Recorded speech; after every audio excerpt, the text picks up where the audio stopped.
Hello students, welcome to Magnet Brains. This is Tasmin Pathan, your science educator for class 9th and for class 10th.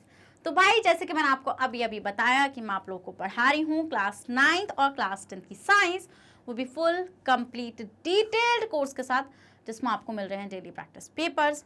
Students, अगर आप लोग CBSE board से आते हैं, हम आपको केजी से लेके क्लास 12 तक की free of cost classes provide कराते हैं। और अगर आप लोग स्टेट बोर्ड से आते हैं, जैसे कि MP board, UP board, Bihar board, Delhi board and Rajasthan board, तो हम लोग आपको प्रोवाइड कराते हैं 6 से लेके क्लास 12 तक की free of cost classes. Students, अगर आपको e books and e notes चाहिए, उसका लिंक भी आपको हमारे डिस्क्रिप्शन बॉक्स में मिल जाएगा, तो जाइए और जल्दी से उसको ग्रैब कर लीजिए। और आप हमें फॉलो कर सकते हैं through YouTube, Facebook, Instagram, Twitter, Telegram and WhatsApp. आप हमें यहाँ से जल्दी से फॉलो कर लीजिए, क्योंकि आपको पता है कि Magnet Brains is the only platform in India जो आपको प्रोवाइड कराता है free of cost education at your academics level. So भाई, विदाउट एनी फर्दर डिले शुरू करते हैं आज का धमाकेदार सेशन, जिसके अंदर हम लोग बेटा डिस्कस करने जा रहे हैं law of chemical combination and law of conservation of मास। तो मतलब कि आज ये दो टॉपिक आज के सेशन के क्या रहने वाले हैं, हीरो रहने वाले हैं। और आज हम इन टॉपिक्स को बहुत डिटेल में, बहुत अच्छी तरीके से सीख लेंगे। तो भाई जल्दी से इसी बात पर रेड हार्ट को कमेंट करिए और जल्दी से सेशन को लाइक कर दीजिए, क्योंकि आपको पता है कि जब तक आप सेशन लाइक नहीं करेंगे तो मजा नहीं आएगा ना। मजा नहीं आएगा। चलो भाई चलो। तो देखो, मैंने आपको क्या बताया था कि अगर मैं बात करूं एटम्स के बारे में, तो एटम्स जो हैं, नहीं एटम्स छोड़ो, अगर मैं मैटर के बारे में बात करूं तो मैटर क्या है? मैटर इज समथिंग जिसका कुछ ना कुछ मास है, जो कुछ ना कुछ स्पेस को ऑक्यूपाई कर रहा है, ये मैटर है। बट अगर मैं आपसे बोलूं कि मैटर बना हुआ किसका है, तब आप क्या बोलेंगे? तब आप बोलेंगे मैम ये मैटर जो है वो बना हुआ है एटम्स का। किसका बना हुआ है स्टूडेंट? ये एटम्स का बना हुआ है, फॉर श्योर यही बोलेंगे। सो स्टूडेंट, यही कुछ बातें इंडियन फिलोसोफर्स ने बोली। उन्होंने ये बात बोली थी कुछ 500 बीसी के टाइम पर, है ना। So and Indian philosopher Maharshi Kannada, कौन थे बेटा? वो थे महर्षि कन्नड़। तो उनकी वजह से हमें बहुत कुछ सीखने के मिला। देखो, मैंने आपको ये चीज़ बताई थी, उन्होंने ये बोला था कि जितनी भी चीज़ें हमारे अराउंड हैं, अगर आप उनको तोड़ेंगे, फिर जो भी चीज़ टूटकर बनेगी उसको भी आप तोड़ेंगे, और ऐसे आप तोड़ते चले जाएंगे, तो आपको एक ऐसी चीज़ मिल जाएगी जिसको आप फर्दर नहीं तोड़ सकते। मतलब इन्होंने बोला कि आप उस चीज़ को फर्दर नहीं तोड़ पाएंगे, मतलब वो इनडिविजिबल है। और उसी को इन्होंने नाम दिया था परमाणु। क्या नाम दिया था बेटा? परमाणु इन्होंने नाम दिया था। सो N Indian philosopher Maharshi Kanad said that if we go on dividing matter, अगर हम किसी मैटर को डिवाइड करते चले जाएं, मैटर मतलब के पदार्थ, मैटर को हिंदी में क्या बोलते हैं बेटा? पदार्थ। तो उस टाइम तो मतलब आपको पता ही है। तो पदार्थ को अगर आप तोड़ते चले जाएंगे बेटा, smaller and smaller particles of matter में, मतलब आप जितना स्मॉल तोड़ सकते हैं आप उतना तोड़ दीजिए, जितना भी आपसे टूट सके आप उतना तोड़िए। Ultimately we will get the smallest particle. Ultimately हमें एक बहुत ही छोटा पार्टिकल मिलेगा बेटा, किसका? मैटर का, which can not be divided any further, जो आगे डिवाइड नहीं हो सकता है। क्या? जो आगे डिवाइड नहीं हो सकता है। बट बाद में जब थियरीज आई, जब चीज़ों पर डिस्कशन चला, जब साइंटिस्ट ने इन चीज़ों पर काम करना शुरू किया, तब हमें वहां से पता चला कि जिसकी बात महर्षि कन्नड़ कर रहे थे वो क्या थे? वो थे परमाणु, मतलब कि वो थे एटम्स। बट एटम्स को भी, वो जो उन्होंने बोला ना कि आप which can not be divided any further, ये जो फर्दर की बात चल रही है ना, ये एटम्स ही हैं, जिसको हिंदी में हम क्या बोलते हैं बेटा? जिसको हिंदी में हम बोलते हैं परमाणु। क्या बोलते हैं? परमाणु। ठीक है, जिसको हम परमाणु बोलते हैं। बट बाद में हमें पता चला कि ये जो परमाणु है ना, मतलब ये जो एटम्स हैं, इनको भी फर्दर डिवाइड किया जा सकता है। बट कोई नहीं, उनके लेवल पर ये बात बहुत ज्यादा बड़ी थी। फॉर श्योर किसी ने ऐसी बात नहीं करी थी कि मैटर को आप तोड़ सकते हैं, या फिर मैटर किससे बना हुआ है। अगर मैं आपसे बोलूं ट्री किससे बना हुआ है, तो बेटा ट्री एक मैटर है, ठीक है। और उसको जब आप तोड़ना शुरू करेंगे तो एक ऐसा लेवल आएगा जब आप उसको तोड़ नहीं पाएंगे। बट फर्दर भी आप उसको तोड़ पाएंगे, किसमें? प्रोटॉन्स, इलेक्ट्रॉन्स और न्यूट्रॉन्स में। तो एवरीथिंग जो भी यूनिवर्स में एग्जिस्ट कर रही है, क्योंकि आपको पता है वो सब मैटर तो है, तभी तो वो एग्जिस्ट कर रही है, वो सब किसकी बनी हुई है बेटा? एटम्स की बनी हुई है, ठीक है। तो बेस्ड ऑन दिस फिलॉसफी, इस फिलॉसफी के बेसिस पर बेटा Kanad was one of the first person, Kanad पहले ऐसे पर्सन थे स्टूडेंट जिन्होंने प्रपोज किया to propose that matter is made up of very small particles called paramanu. तो कन्नड़ वाज द फर्स्ट क्या बोल सकते हैं आप, फिलोसोफर जिन्होंने बात करी किसके ऊपर बेटा, एटम्स के ऊपर, मतलब कि परमाणु के ऊपर। उनका कहना था पदार्थ, देखो पदार्थ इज द मैटर, तो उन्होंने सिंपल सी बात ये बोली कि जो मैटर है वो बहुत ही छोटे छोटे पार्टिकल्स का बना हुआ होता है, और उन पार्टिकल्स को हम लोग क्या बोलते हैं बेटा, उन पार्टिकल्स को हम लोग एटम्स बोलते हैं। ये कहना था कन्नड़ का, किसका, ये कहना था महर्षि कन्नड़ का। समझ में आया? ओके। सो अब आते हैं John Dalton called these particle by the name of atoms, और जॉन डाल्टन ने इनको क्या बोला बेटा, इनको बोला एटम। क्या बोला, इनको बोला atom. The word atom means indivisible, something which can not be divided further. Atom का मतलब क्या है? आप सोच रहे होंगे चलो मैम ठीक है, हमें पता चल गया, महर्षि कन्नड़ ने हमें बता दिया कि एटम्स जो हैं वो कैसे, मतलब कि एटम्स बहुत ही छोटे पार्टिकल्स हैं जिनसे पूरा मैटर बना हुआ है। अब एटम्स का मतलब क्या होता है बेटा, एटम्स का मतलब होता है ऐसी कोई चीज जो आप डिवाइड नहीं कर सकते। क्या means indivisible, something which can not be divided further, जो आप फर्दर डिवाइड नहीं कर सकते। समझ में आया वाला पॉइंट या नहीं समझ में आया? जल्दी बताओ, अगर समझ में आ गया तो इसी बात पर रेड हार्ट कमेंट कर दीजिए ना जल्दी से। हाँ समझ में आया ना बेटा? Okay next. So another Indian philosopher, ठीक है, जो एक और बेटा इंडियन फिलोसोफर थे जिनका नाम था पकुधा कतायामा, went a step further and proposed that the particles of atom normally exist in a combined form.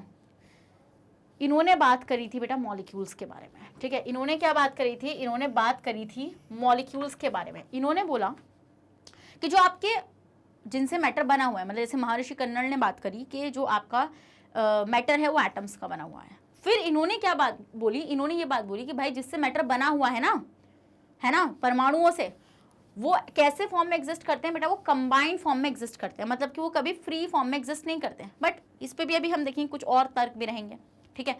And various combination of particles gives us a various kind of matter. और हम ये देखते हैं जब आप वेरियस काइंड ऑफ पार्टिकल्स को एक साथ मिलाएंगे बेटा तो हमें कुछ वेरियस काइंड के मैटर मिलेंगे।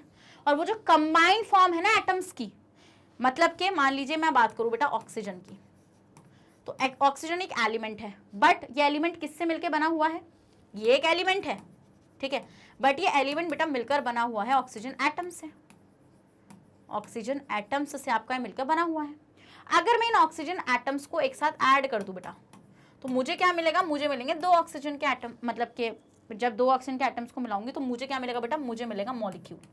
क्या मिलेगा मुझे मिलेगा मॉलिक्यूल। तो मतलब इनका कहना था कि अगर, इनका ये कहना था कि जो मैटर है ना वो बना हुआ है परमाणुओं से, और परमाणु जो है वो कंबाइंड स्टेट में एग्जिस्ट करते हैं, और वो जो कंबाइंड स्टेट है ना उन परमाणुओं की, मतलब उन एटम्स की, उनको हम बोलते हैं मॉलिक्यूल्स।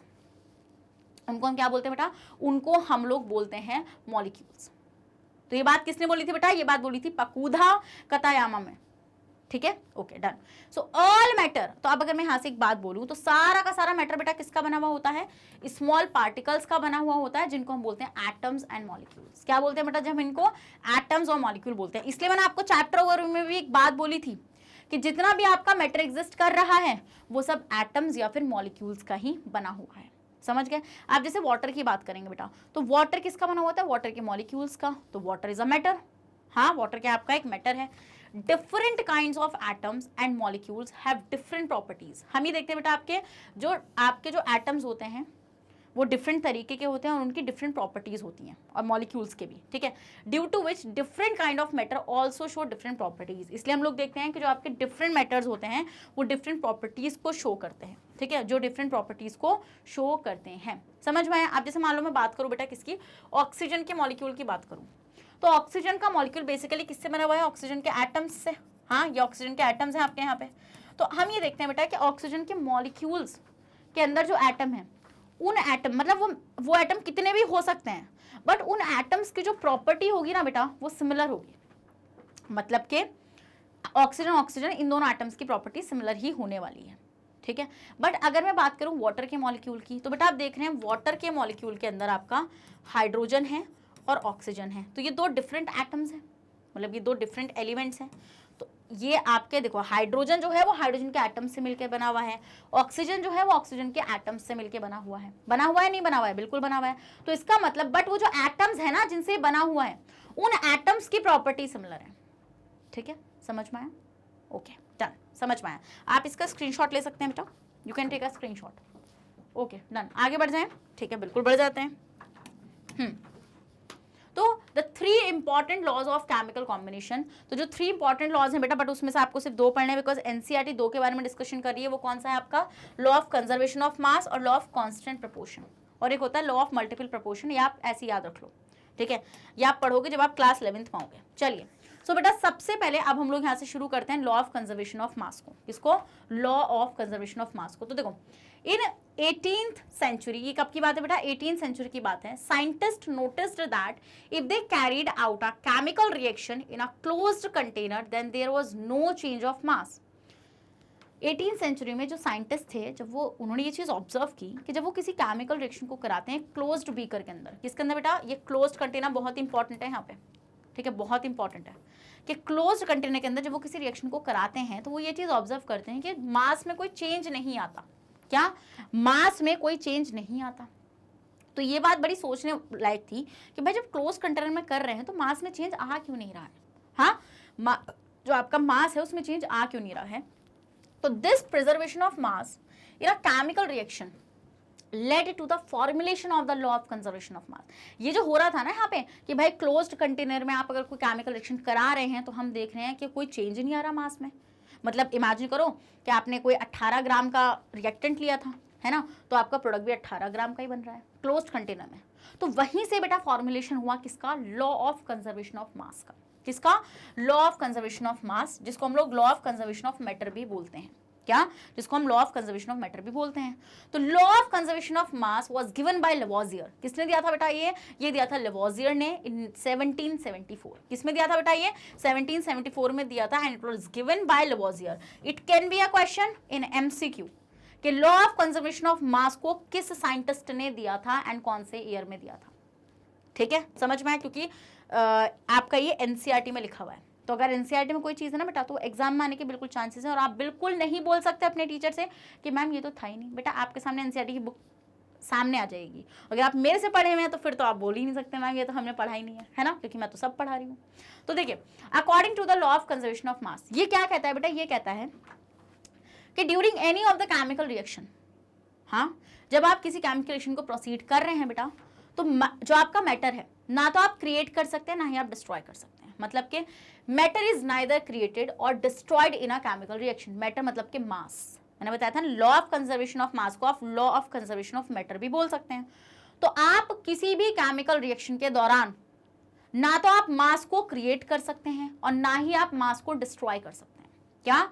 ना तो आप मास को क्रिएट कर पाएंगे और ना ही आप मास को डिस्ट्रॉय कर पाएंगे। समझ गए वाला point? This is the statement of law of conservation of मास। समझ में आ गया? बस इतना सारा लॉ ऑफ कंजर्वेशन ऑफ मास क्या है? Matter is neither created nor destroyed in a chemical reaction.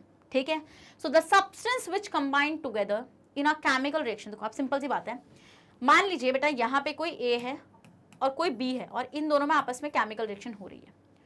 तो जिनके बीच में केमिकल रिएक्शन होती है ना बेटा, इनको हम बोलते हैं रिएक्टेंट। क्या बोलते हैं हम इनको? हम उनको बोलते हैं बेटा रिएक्टेंट। और इनके रिएक्शन होने के बाद जो चीज हमें मिलेगी बेटा, मान लो आपको ए और बी को मिलाकर सी मिलेगी, तो ये जो सी है ना, this is the product here, this is the product here, this is the product here. तो रिएक्टेंट और प्रोडक्ट, क्या? रिएक्टेंट और प्रोडक्ट। तो रिएक्टेंट क्या होता है बेटा? जिसको आप कंबाइन कर रहे हैं और उनमें कोई केमिकल रिएक्शन हो रही है, तो रिएक्टेंट्स में केमिकल रिएक्शन होती है। सो द सब्सटेंस, इसको डेफिनेशन को लिखना, आप नोटबुक में हेडिंग डालो रिएक्टेंट, डाली हेडिंग रिएक्टेंट और अब लिखो उसकी definition. The substance which combine together, वो सब्सटेंस जो आपस में कंबाइन करेंगे और रिएक्ट करेंगे एक केमिकल रिएक्शन में, उनको हम बोलेंगे बेटा रिएक्टेंट। लिखा? लिख लिया? फिर उसके बाद बेटा जो न्यू सब्सटेंस बनेगा उन दोनों के कंबाइन करने से उसको हम बोलेंगे प्रोडक्ट। लिखो इसको, नेक्स्ट हेडिंग डालो, प्रोडक्ट डाली प्रोडक्ट हेडिंग। ठीक है, लिखो उसमें the new substance formed as a result of a chemical reaction are called product. तो हम ये बोलेंगे, अब आपको पता चल गया ना रिएक्टेंट और प्रोडक्ट क्या है। तो ये बोलेंगे जो रिएक्टेंट का मास है, क्या बोलेंगे हम इसमें? अब हम ये बोल सकते हैं कि mass of reactant is equal to the mass of product. Mass of reactant जो है बेटा वो आपका वो किसके इक्वल हो जाएगा? वो मास ऑफ प्रोडक्ट के इक्वल हो जाएगा। ये कहना है लॉ ऑफ कंजर्वेशन ऑफ मास का। मतलब कि ना तो आप रिएक्टेंट में कोई ऐसा नहीं होगा कि आपस में मिलेंगे तो मास डबल हो जाएगा, ये आपस में मिलेंगे तो मास कम हो जाएगा, ऐसा कुछ नहीं होगा, ठीक है। या ऐसा नहीं होगा कि प्रोडक्ट अगर दो रिएक्टेंट से मिलके बन रहे हैं तो वो डबल अमाउंट बन जाएगा, कुछ नहीं होगा। या हाफ अमाउंट बन जाएगा, कुछ नहीं होगा, बिकॉज बेटा ये है लॉ ऑफ कंजर्वेशन ऑफ मास। तो कोई भी केमिकल रिएक्शन अगर हो रही है तो वो किसको फॉलो करेगी बेटा, वो law of conservation of mass को फॉलो करेगी। किसको? Law of conservation of mass को फॉलो करेगी। मतलब कि उस रिएक्शन के दौरान ना तो आप मास को बना सकते हैं और ना ही आप मास को खत्म कर सकते हैं। समझ गए? Okay, so the law of conservation of mass means that in a chemical reaction the total mass of a product is equal to the total mass of reactant। and इसको जल्दी से अपने नोट्स में ऐड करो। Next point लिखो, इसका जल्दी से लिखा। there is a no change in mass during a chemical reaction। हम ये देखते हैं किसी भी केमिकल रिएक्शन के दौरान कोई भी चेंज मास के अंदर हमें देखने के लिए नहीं मिलता है। And this is very important slide for the law of conservation of मास, जो आपको सारा का सारा लॉ एक ही उस पर दे रही है। लिखो जरा इसका वो लिखो, पॉइंट्स को भी लिखो और इसका स्क्रीनशॉट भी ले लो। डन, चलो ठीक है, ले लिया। Okay, so since there is a no gain और loss of mass in a chemical reaction the mass remain conserve. हम ये देखते हैं बेटा ना तो मास का गेन हो रहा है ना ही मास का लूज हो रहा है ना, लॉस हो रहा है, सॉरी। तो इसका मतलब कि वहां पर आपका मास कंजर्व्ड है। क्या है? मास आपका कैसा है? कंजर्व्ड है। Please note that the term total mass of a reactant and product includes solid, liquid and gases included air that are the part of reaction। यार सिंपल सी बात है, आप कोई फर्क नहीं पड़ता। ऐसा मत सोचना कि NaCl को वाटर में डाल दिया तो NaCl का सोल्यूशन बन गया। तो बेटा NaCl सॉलिड है और वाटर आपका लिक्विड स्टेट है, कोई फर्क नहीं पड़ता उसकी स्टेट क्या है, बस वो रिएक्टेंट में है और उनसे प्रोडक्ट बन रहा है, बात खत्म। उसका मास, टोटल मास का मतलब है वो पूरा मास जो भी रिएक्टेंट के अंदर है। मान लो ए और बी का मैंने एग्जांपल लिया था ना यहाँ पे आपका ए प्लस बी का, तो ए का जो भी मास है x ग्राम और बी का जो भी मास है y ग्राम, इन दोनों को प्लस करना है, ठीक है। इन दोनों को क्या करना है बेटा? इन दोनों को प्लस करना है। डजंट मैटर कि वो टोटल में मतलब कि चाहे वो सॉलिड, लिक्विड, गैस कुछ भी हो, ठीक है। समझ में आया? The law of conservation of mass will become clear from the following example. चलिए भाई, चलिए। सो अब एक एग्जाम्पल लेंगे और इस एग्जाम्पल से आपको बहुत अच्छे समझ में आ जाएगा। ये बोल रहे हैं when calcium carbonate is heated. Okay, calcium carbonate क्या होता है बेटा? कैल्शियम कार्बोनेट होता है CaCO3, CaCO3, ठीक है। ये बोल रहे हैं जब हम इसको हीट कर रहे हैं, एक केमिकल रिएक्शन हो रही है। यहाँ पे क्या हो रही है बेटा? यहाँ पे केमिकल रिएक्शन हो रही है और यहाँ से बन रहा है कैल्शियम ऑक्साइड और CO2। कैल्शियम ऑक्साइड क्या होता है बेटा? कैल्शियम ऑक्साइड होता है CaO। क्या होता है? CaO। और कैल्शियम वो कार्बन डाइऑक्साइड होता है आपका CO2। समझ में आया? CO2। तो ये हो रही है reaction. It has been found by experiments that if 100 grams of calcium carbonate are decomposed। ये एक्सपेरिमेंट से पता चला है बेटा कि अगर आप 100 ग्राम्स को, देखो यहाँ पे तो उन्होंने रिएक्शन बता दी कि जब आप CaCO3 को बेटा क्या करोगे? हीट करोगे, डिकम्पोज करोगे। डिकम्पोज का मतलब होता है तोड़ना। इसको जब आप तोड़ोगे, हीट करोगे तो ये टूटेगा आपका CaO में एंड साथ में CO2 में, साथ में CO2 में, ठीक है। तो हम ये देखेंगे बेटा जब आप 100 ग्राम्स किसको? कैल्शियम कार्बोनेट को क्या करोगे? हीट करोगे, डिकम्पोज करोगे कंप्लीटली, तो 56 ग्राम तो आपको कैल्शियम ऑक्साइड मिलेगा। क्या मिलेगा? 56 ग्राम्स तो आपको कैल्शियम ऑक्साइड मिलेगा और 44 ग्राम्स, कितना? 44 ग्राम्स आपको CO2 मिलेगा। कितना मिला? कैल्शियम कार्बोनेट आपने लिया 100 ग्राम, ठीक है। कैल्शियम ऑक्साइड आपको मिला 55 ग्राम्स, 56, और ये मिला आपको 44 ग्राम्स। अब एक बात बताओ कि क्या ये law of conservation of mass को फॉलो कर रहा है? तो अब आप सोच रहे होंगे कि मैम हम ये पता कैसे करेंगे कि वो law of conservation of mass को फॉलो कर रहा है। तो इसको पता करने का क्या तरीका है? मैंने क्या बताया आपको। लॉ ऑफ कंजर्वेशन ऑफ मास क्या कहता है कि जो आपका प्रोडक्ट का मास है वो रिएक्टेंट के मास के इक्वल होगा। क्या होगा यहाँ पे? Mass of reactant is equal to the mass of product. तो बेटा आपको अगर ऐसा क्वेश्चन आता है कि भाई अगर ऐसे कुछ रिएक्शन आ जाए, अगर वो आपसे पूछे कि क्या ये law of conservation of mass को फॉलो कर रहा है, तो सिंपल सी बात है, आपका मास ऑफ रिएक्टेंट कितना है? 100 grams is equal to mass of reactant. तो रिएक्टेंट में तो दो चीजें हैं ना आपकी, कैल्शियम ऑक्साइड और CO2, तो इन दोनों के मास को प्लस करो क्योंकि टोटल मास बोला है ना उन्होंने 44 और 56, ठीक है। तो मतलब ये कितना आ जाएगा बेटा? ये आ जाएगा आपका कितना? 100 ग्राम। कितना आ जाएगा? 100 ग्राम। और आपका रिएक्टेंट का मास भी कितना था? 100 ग्राम। तो मतलब प्रोडक्ट और रिएक्टेंट दोनों ही 100 ग्राम आ गए। सो इसका मतलब this follows law of conservation of mass, law of conservation of mass, ये क्या फॉलो कर रहा है बेटा, ये law of conservation of mass को फॉलो कर रहा है। लो, तो इस तरीके से बेटा इस एक्सपेरिमेंट से हमें पता चल गया कि भाई देख लो, एक केमिकल रिएक्शन हुई है जहां पर एक कंपाउंड डिकम्पोज हुआ है, बट फिर भी उस केमिकल रिएक्शन के दौरान आपने 100 ग्राम कैल्शियम कार्बोनेट लिया था, तो आपका प्रोडक्ट में भी आपका जो मास है वो उतना ही रहा, मतलब 100 ग्राम था, 100 ग्राम ही रहा। समझ में आया? इजी है, स्क्रीनशॉट ले लो जल्दी से बेटा, इसका स्क्रीनशॉट ले लो। चलो ठीक है, तो समझ में आ गया ना आप लोगों को? तो आपको दिख गया बेटा यहाँ पे, तो since the total mass of product मतलब 100 gram is equal to the total mass of reactant 100 gram, so there is a no change of mass. इसमें हम देखते हैं कि कोई भी मास का चेंज नहीं आया है ड्यूरिंग दिस केमिकल रिएक्शन, इस केमिकल रिएक्शन के दौरान, and the mass remain the same और कंजर्व।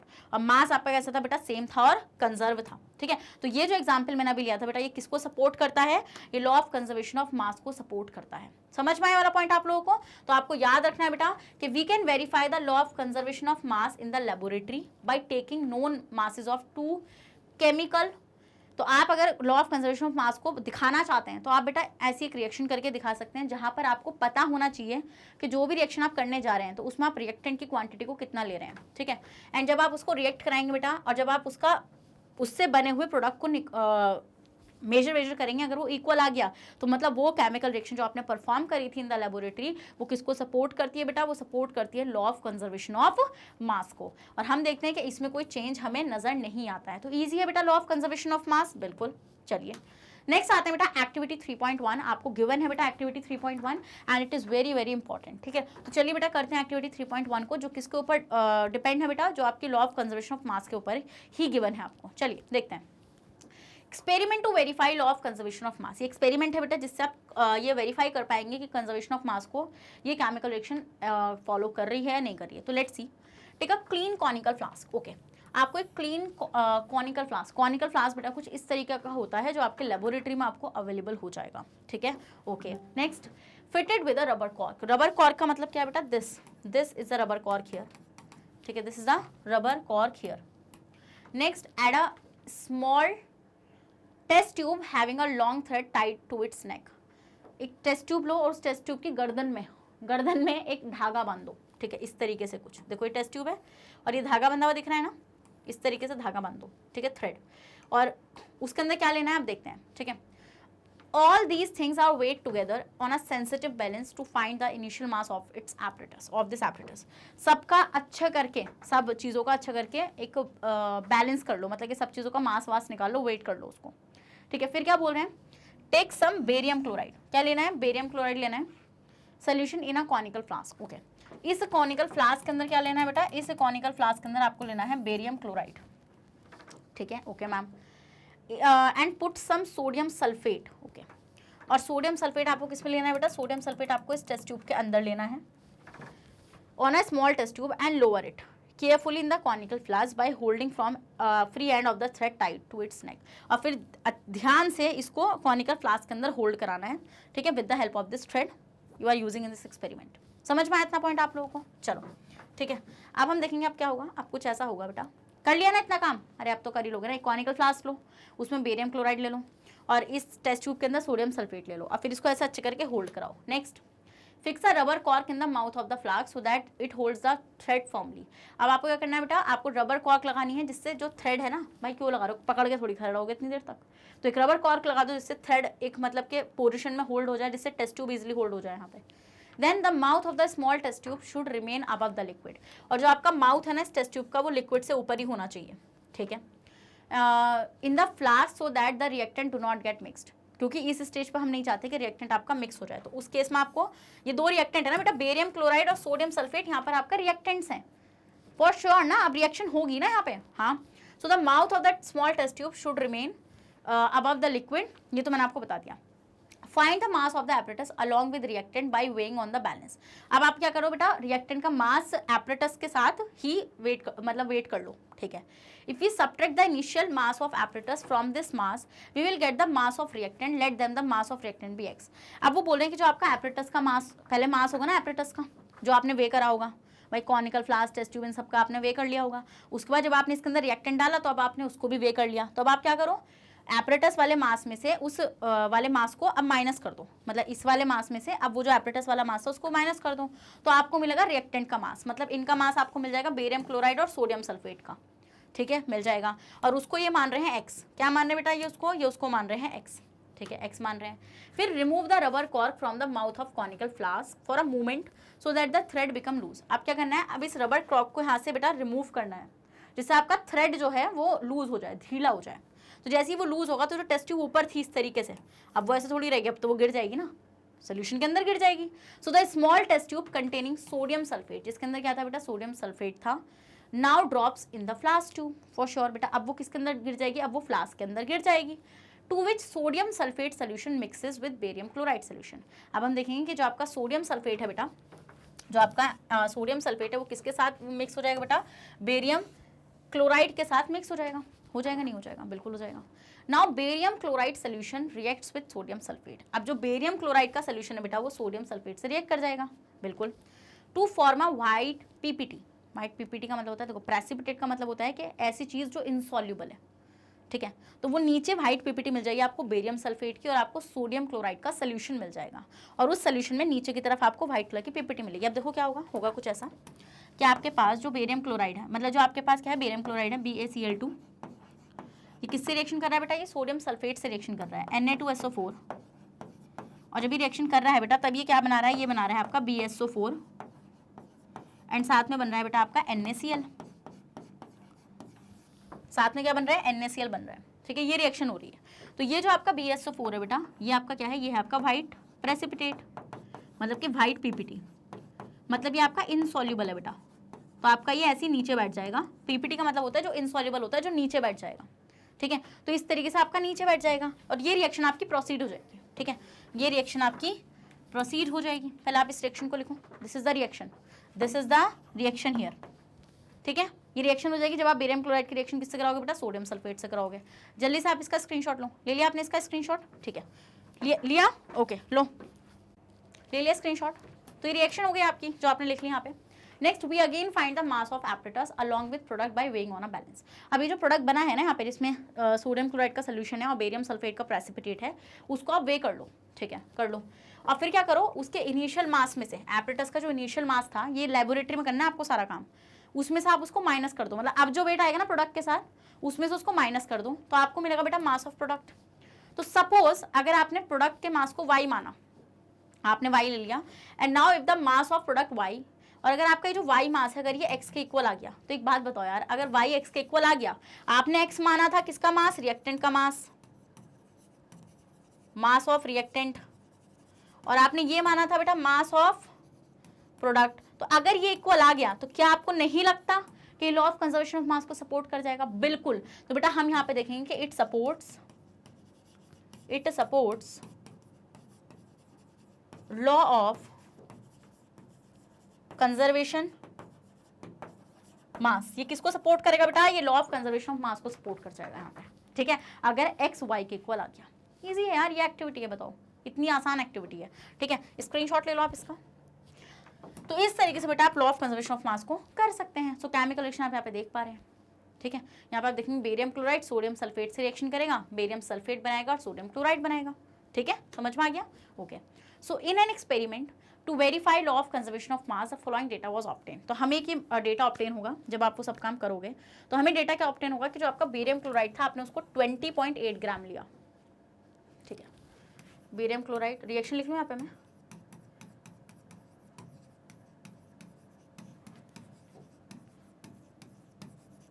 ये रिएक्शन थी हमारी। तो ये बोल रहे हैं बेरियम क्लोराइड आपका कितना ऑब्टेन हुआ बेटा, सारा मतलब इन्होंने जब कैलकुलेट किया होगा इस डेटा को, ये 20.8 था, ठीक है।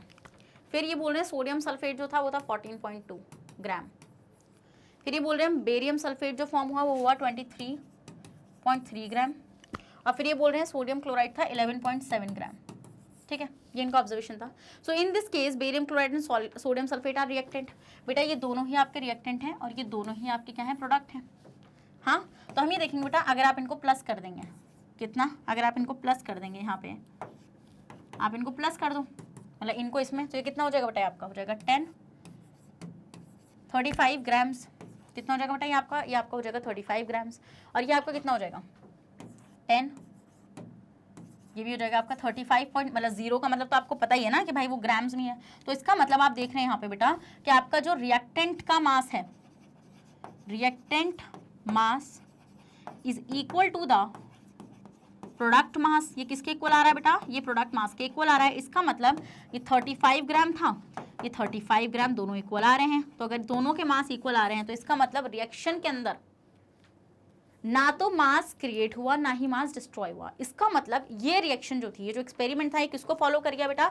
ये फॉलो कर गया, ये सपोर्ट कर गया law of conservation of mass को। ठीक है, तो since the total mass of product is 35, so it follows the law of conservation of मास। इसका आप स्क्रीनशॉट ले लो। ले लिया? डन। ओके, समझ में आया? अब आते हैं बेटा कुछ क्वेश्चन, ये आपको एनसीईआरटी में गिवन है, इसी के ऊपर है, law of conservation of mass के ऊपर, इसलिए मैं इसको करा रही हूँ। चलिए, so sodium carbonate reacts with ethanoic acid. ये बोल रहे हैं सोडियम कार्बोनेट जो है वो इथेनोइक एसिड से रिएक्ट कर रहा है। ठीक है, sodium carbonate reacts with ethanoic acid to form sodium ethanoate. क्या बना रहा है बेटा? ये सोडियम इथेनोएट बना रहा है। ठीक है, CO2 बना रहा है और वाटर बना रहा है। ओके, इन एन एक्सपेरिमेंट, ये बोल रहे हैं उस एक्सपेरिमेंट में 5.3 ग्राम सोडियम कार्बोनेट है। कितना है? 5.3 ग्राम आपका सोडियम कार्बोनेट है। ये किससे रिएक्ट कर रहा है बेटा? 6 ग्राम इथेनोइक एसिड से। ठीक है, टू फॉर्म, और क्या बना रहा है बेटा? 8.2 ग्राम बना रहा है ये सोडियम इथेनोएट, और 2.2 ग्राम बना रहा है CO2, और 0.9 ग्राम बना रहा है वाटर। अब आपको ये बताना है कि क्या ये law of conservation of mass को फॉलो करता है। तो बेटा सिंपल सी बात है, देखो प्लस कर दो ना इनको। ये रिएक्टेंट है आपके पास, और ये आपके पास क्या है बेटा? ये आपके पास प्रोडक्ट है। तो इनको प्लस करो, इनके मासेस को। ये मासेस तो गिवन है आपको, करो। ये करोगे आप तो कितना आएगा बेटा? ये आपका आएगा 63 आपका 9। ठीक है, रुको यार, क्या कर रही हूँ मैं? ये 113 आपका हो जाएगा ना, 6 और 5 11.3 ग्राम्स। ओके, नेक्स्ट इनको करेंगे तो 2 2 9 2 11 एंड 2 आपका हो जाएगा ये 13 1 11.3 ग्राम्स। क्या ये इक्वल आ गया प्लस करने के बाद? अगर इक्वल आ गया बेटा प्लस करने के बाद, तो हम यहाँ पे क्या देखेंगे कि ये law of conservation of mass को सपोर्ट कर रहा है। इजी है, screenshot low. It supports conservation of मास। ठीक है, तो आप देख रहे हैं बेटा सोडियम इथेनोएट ने इथेनोइक एसिड के साथ रिएक्शन करी है और प्रोडक्ट बनाया है। यहाँ पे हम ये देखेंगे कितना आएगा आपका 11.3 और 11.3। तो जब ये आपका बेटा इक्वल आ रहा है ना, तो मतलब कि ये आपका किसको सपोर्ट कर रहा है बेटा? ये सपोर्ट कर रहा है लॉ ऑफ कंजर्वेशन ऑफ। तो स्टूडेंट अब आते हैं next question. Calcium carbonate decomposes on heating. Calcium carbonate का डीकम्पोजिशन है, क्या होता है? कैल्शियम कार्बोनेट CaCO3 डीकम्पोज मतलब कि तोड़ दो पकड़ के। तो जब तोड़ दोगे तो क्या होगा? ये होगा आपका कैल्शियम ऑक्साइड और साथ में आपका CO2 रिलीज हो जाएगा। अब ये बोल रहे हैं when 10 gram of calcium carbonate is decompose. आपने कितना? 10 ग्राम कैल्शियम कार्बोनेट आपने डीकम्पोज कर दिया, तो आपने 5.6 ग्राम कैल्शियम ऑक्साइड प्रोड्यूस किया। तो ये बोल रहे हैं कितना CO2 प्रोड्यूस करा है? Calculate the mass of carbon dioxide formed. और क्या ये कौन से केमिकल कॉम्बिनेशन को सपोर्ट करता है? तो देखो बेटा 10 ग्राम कैल्शियम कार्बोनेट था, 5.6 ग्राम आपका CaO प्रोड्यूस हुआ। आपको ये चीज़ पता है बेटा कि मास ऑफ रिएक्टेंट, क्या मास ऑफ रिएक्टेंट इक्वल होता है बेटा मास ऑफ प्रोडक्ट के, मास ऑफ प्रोडक्ट के। तो मतलब कि आपका ये रिएक्टेंट है तो इसका मास प्रोडक्ट के मास के इक्वल होगा। बट प्रोडक्ट में दो चीज़ें हैं, तो अगर मास ऑफ रिएक्टेंट में से अगर आप इतनी चीज़ निकाल दोगे तो आपको बची हुई चीज़ मिल जाएगी। तो मतलब कि रिएक्टेंट का मास 10 ग्राम है, अगर मैं उसमें से 5.6 ग्राम को माइनस कर दूंगी बेटा तो मुझे मिलेगा आपका 4.4 ग्राम। क्या मिलेगा बेटा? मुझे 4.4 ग्राम मिलेगा। तो मतलब कि आपका कितना CO2 प्रोड्यूस होगा? 4.4 ग्राम CO2 प्रोड्यूस होगा। और जब आप 5.6 और 4.4 को प्लस करेंगे तो आपको मिलेगा 10 ग्राम। तो मतलब किसको सपोर्ट करता है बेटा? ये सपोर्ट करता है law of conservation of mass को, गिवन बाय लवोसियर। स्क्रीनशॉट ले लो, बस इतना सा था। तो कितना है CO2? 4.4 ग्राम। ठीक है, तो मास ऑफ प्रोडक्ट मास रिएक्टेंट के इक्वल होता है, तो आपको मिल जाएगा 4.4 ग्राम। तो स्टूडेंट्स इसी के साथ इस सेशन को यहीं पर एंड कर रहे हैं। आई होप आपको अच्छे सेशन समझ में आ गया है। अगर समझ में आ गया तो इसी बात पर रेड हार्ट कमेंट करिए और जल्दी से सेशन को भी लाइक कर दीजिए।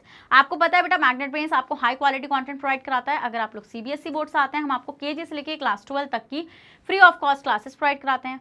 और अगर आप लोग स्टेट बोर्ड से आते हैं जैसे कि MP board, UP board, Bihar board, Delhi board और राजस्थान बोर्ड, तो हम लोग आपको प्रोवाइड कराते हैं बेटा 6 से लेके क्लास 12 तक की free of cost classes. Students अगर आपको ई बुक्स और ई नोट्स चाहिए तो उसका लिंक मिलेगा नीचे डिस्क्रिप्शन बॉक्स में, जाइए और जल्दी से ग्रैब कर लीजिए। और आप हमें फॉलो कर सकते हैं through YouTube, Facebook, Instagram, Twitter, Telegram and WhatsApp. इन सब के थ्रू जल्दी से फॉलो करिए। अब मैं मिलूंगी आपसे नेक्स्ट सेशन में, जहां पर हम लोग डिस्कस करेंगे लॉ ऑफ कांस्टेंट प्रपोर्शन को। तो जब तक अपना ख्याल रखेगा, बने रहेगा मेरे साथ मैग्नेट ब्रेन्स पर। Thank you so much.